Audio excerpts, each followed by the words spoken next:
Guys, thanks for coming out. I appreciate it. I want to take this chance to thank some people. First and foremost, the Glazier family for giving me the opportunity to be part of a great organization like the Buccaneers and to give me an opportunity to coach in the National Football League. It was quite an honor, and enjoyed every day of it. I want to thank Mark Dominic and people in the front office. They were great to work with. Our coaching staff. You know, I love our coaching staff. They were tireless. Came in every day and did everything they could to help us win. Connect with the players, sell the vision, and I appreciate that. Our support staff, same thing.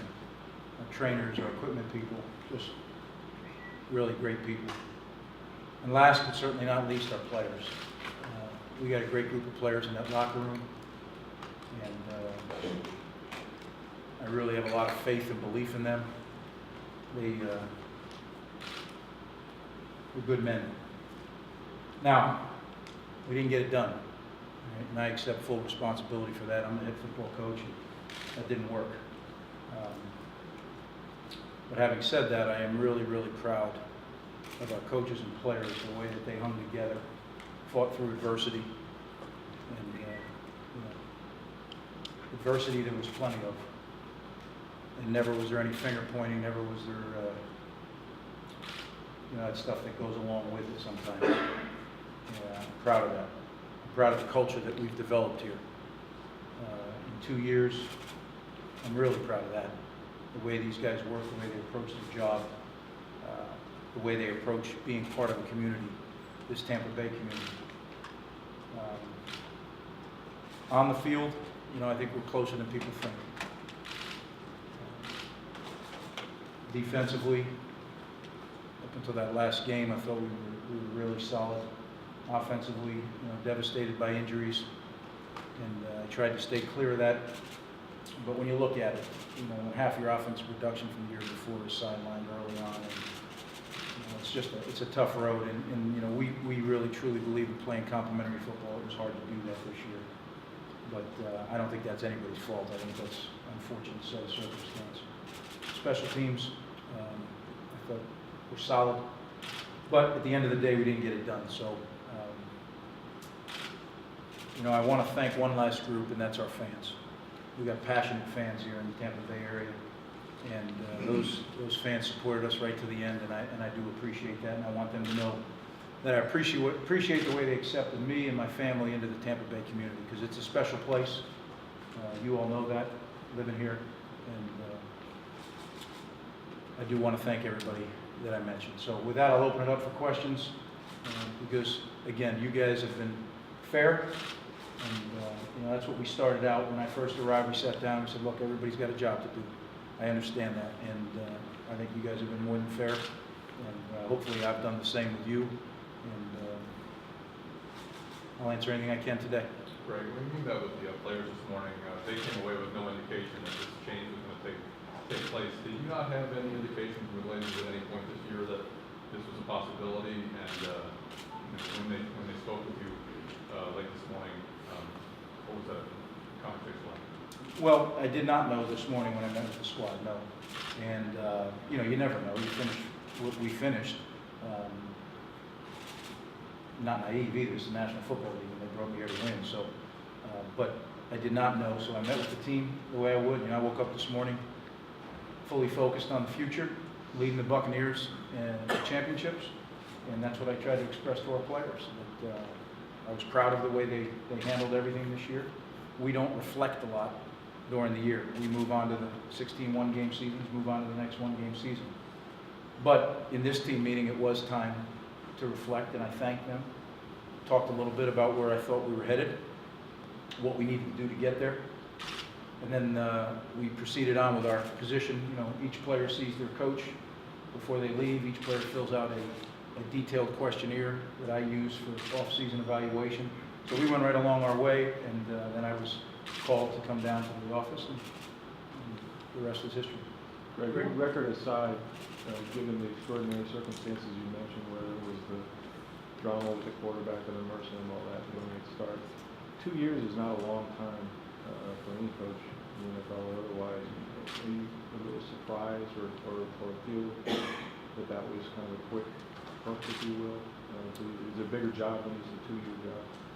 Well, look, I woke up this morning planning on being the head coach of the Bucs. So that tells you that I believe that this is going to take some more time. But I understand, when I got into this thing, I'm a big boy and I understood what I was walking into, the National Football League. A quarter of the coaches turn over every year. And did I think that we had an opportunity to move this forward? I still do. I think whoever takes over in this job is taking over a good situation now, a real good situation. And had I been coming back next year, I'd be excited about the potential of this team and where we're headed, but I'm not. You want to be an NFL head coach again? Is that your goal? You know what? Like I said, I woke up this morning planning on being the coach of the Bucs, so I haven't had a lot of time to think about what I want to do. Literally, as I just mentioned, I was meeting with players and trying to get everything taken care of today and exit interviews, and then wham. So I'm a little bit kind of getting through today, and I'll take some time. I know this, I'll lean on my wife and my kids, my family, and on my faith, and kind of figure out, where the next stop is for us. So Greg, in the conversation, there was no give and take about what's your vision for the future. You were told that making change, basically. Oh, you mean today? Yeah. Yeah, I mean, we talk all the time. Myself, Mark, the ownership. Today was more of, like I said, I understand that people own the football team. There's 32 owners, and when they make a decision, that's their decision, and that's certainly the prerogative. So, again, I thank them for the opportunity they gave me. I really do. I dealt with mostly Joe, Brian, and Ed, but knew all the family, and they've been nothing but very supportive to me and my family from the day we got here. So, thank them. Is there anything that you would do differently? I know it's hard to look back now. Anything you might have changed, regretted, or not? Oh, sure. I mean, in our best games and our best seasons as a head coach, I've always had things that I'd like to go back and change. You never call a perfect game. You never coach a perfect season. But what I've always said, and I think I've said it with you guys, is at the time, with the facts you have, you make the decision you make. And those decisions are based on all your planning, all your experience, and all the support people you have around you to give you information and their opinions. But then, the difference between being a leader and being an also-ran is when you're the leader, you've got to pull the trigger. You've got to make the decision.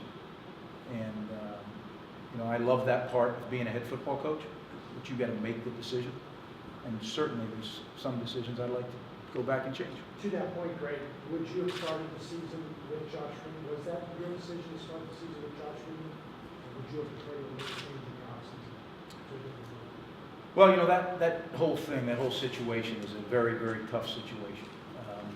I don't think there was any good way that was going to work unless it went the way that we thought it might go.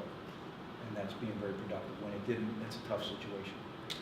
We make decisions at the Buccaneers, or we did make decisions collaboratively as a group. So, especially big decisions. Myself, Mark Dominic, our ownership. And we were very, very good. One part of the job I really enjoyed was the open conversation and discussion. But then once a decision's made, just as I ask my coach and players to do, once a decision's made, whether I agree, disagree, or somewhere in between, once a decision's made as an organization, I'm going to execute that like it's my own decision. So in essence, it really doesn't matter, because that's how I believe organizations should be run. And that's what I demand of people who work for me, and that's what I will do for people that I work for. Greg, were you stunned by the news? It sounds like you were probably shocked by it when you were told. Well, I mean, I think I'd be naive to be stunned, right? I mean, we ended up 4-12, and speculation all year long. So stunned isn't the word. But like I said, I woke up this morning fully expecting to plow ahead, and I was actually looking forward to get this week through and take a little short break and then get back at it. So now I probably have a little longer break than I was planning, but it's okay. Everything's going to work out. Greg, what aspect of the job that you did here are you most proud of? I think really establishing the culture that's here now.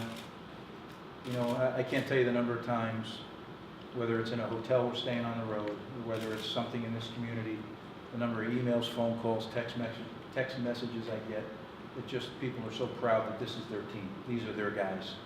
You know, this is what Buccaneer football is supposed to be. And that was one of my goals, to return it to that kind of feel, that kind of culture. And I believe it is. I believe that's a big undertaking, and one that is moved very, very well. But again, I can't impress this enough. My responsibility is to win football games as a football coach in the National Football League. So we didn't win enough games. At the risk of sounding simplistic, what went wrong? Well, I didn't win enough games. That's what went wrong for me personally and our staff.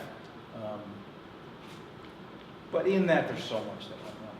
You know, there really this season, and I've said to you guys, I don't know if I've ever been a part where more has gone wrong. From 17 guys on the IR to things that were mentioned already. I mean, just sometimes you can sit back and say, "Look, this can't be real," right? But it was, and being here today is real. But again, I go back to how proud I am of our guys, our coaches and our players, of just taking adversity head on. And you know what? It's not easy when people are just, that's not good enough. When I went, believe me, everybody gets that. I get that. But these guys stuck together and they worked their tails off. We just didn't get it done. Just didn't win enough games. What was the experience in that for you? 2 years of being the NFL head coach for the first time, what you take away, and you take forward? I'll tell you, I have enjoyed every single day on this job. I mean, literally, even some of the toughest days that people would say are crazy, because it's the ultimate level of competition in a game that I love, in a game that I think teaches more lessons than anything in life. And to be a head coach at the highest level, there's only 32 of them. Thoroughly enjoyed it. I learned a ton. Anytime you get to do something, it's similar to the first time I was in this league as an assistant coach. Just, you know, you grow exponentially, and I think I've done that as a head coach, and I'm excited about using all the experiences that I've been through, you know, moving forward, wherever that takes me. Greg, the next coach isn't likely to have direct ties to Mike Glennon. What are your hopes for Mike Glennon? What are your expectations for Mike Glennon going forward? Well, I mean, it's no secret to you guys. I think the world of Mike Glennon. I think he's an excellent quarterback. I think that in a very, very tough set of circumstances, this guy performed at a very high level. He's ultra intelligent. He can make every throw.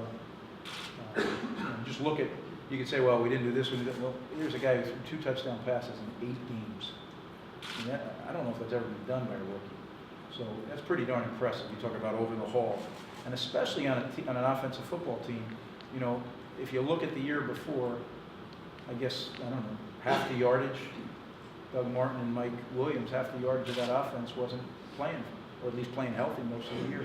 Yet Mike overcame that, I thought, and did an excellent job. So that's what I mean when I say moving forward. I think whoever gets the opportunity to be a part of this great franchise is going to have a guy that they can lean on. Do you have any regrets about, you know, maybe not putting him out there sooner?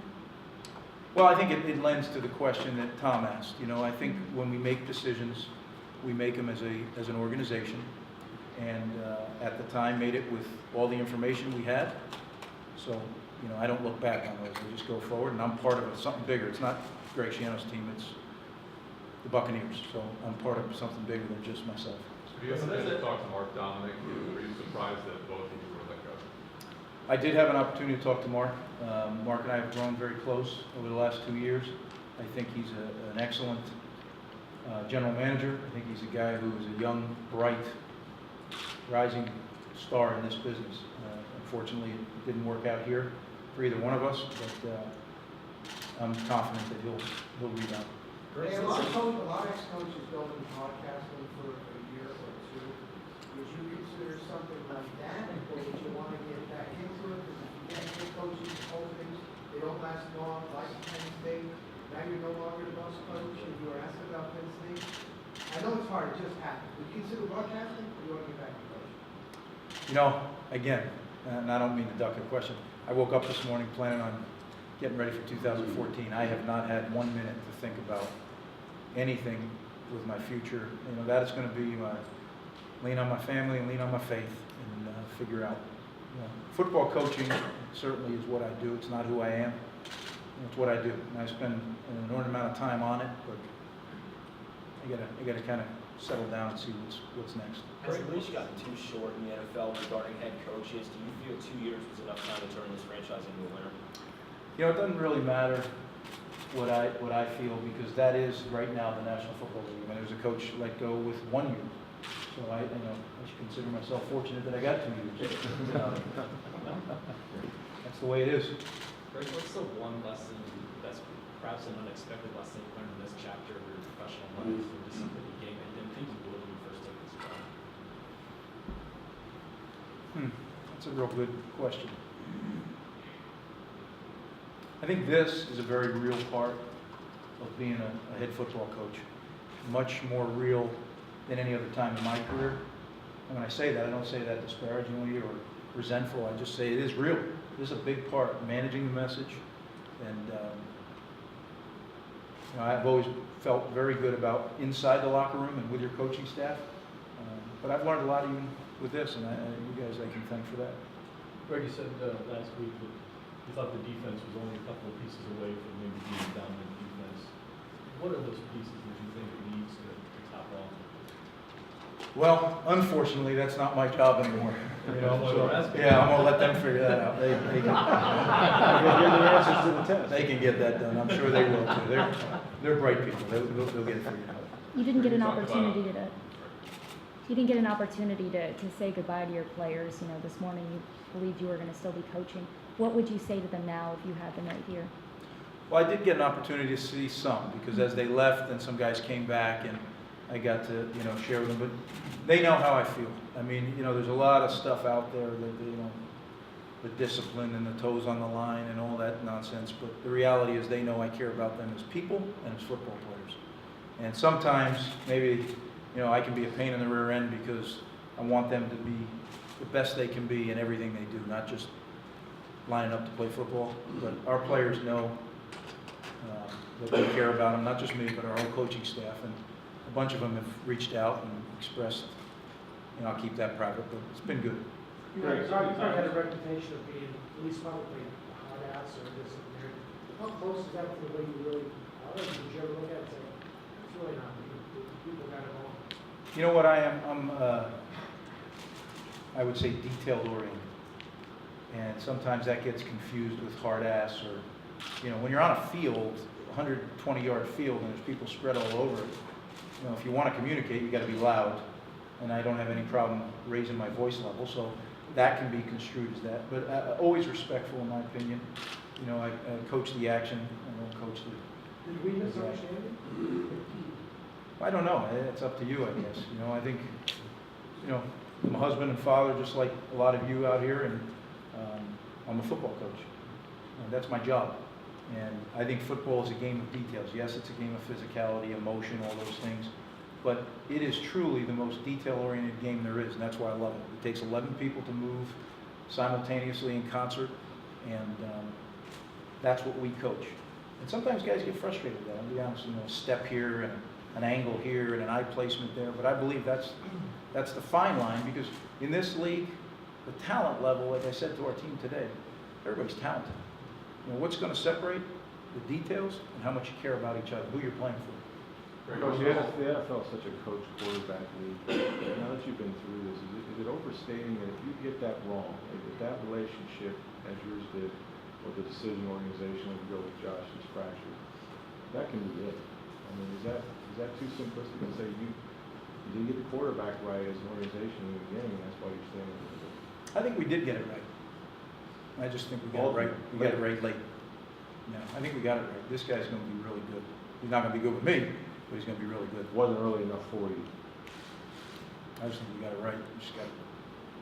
Greg, think about the first 2 months, not the losses necessarily, but the media barrage that was directed very specifically at you, maybe very personally at you, how difficult was that for you and your family? How much discipline did it take on your part to just take it and absorb it and not react to it?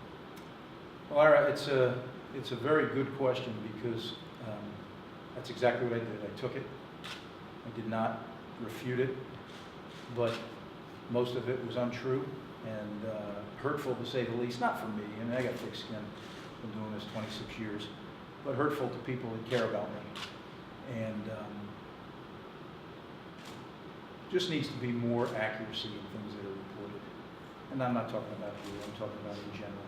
You know, you just can't fly with it and go with it because it sounds good. It's a good story. You know, one guy makes something and now everybody follows it. That's just not. It's not fair, but that's what I meant when I said managing the message. That's a huge part of this job, without a doubt. There's a lot of mistruths that would, and maybe I should stand up but you know, I think when you do that, it looks like you're just trying to cover your own rear end. I don't know if you win that game. Greg, what do you want the people of the Bay Area to know about you and what you're leaving behind in the city? Well, I think we're leaving behind a football team better than when we got here. I think we're leaving behind a culture that this city really wants. And more than the city, this whole Tampa Bay area.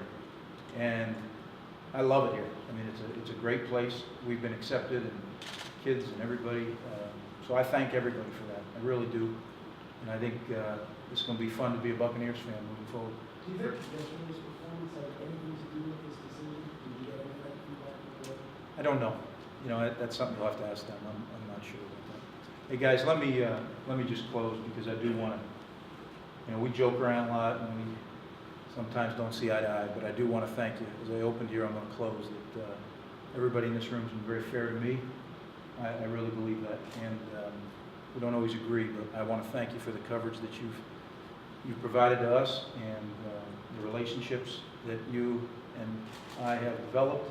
They're not going to go away. I plan on being in this game for a long time, and I'm sure you guys as well.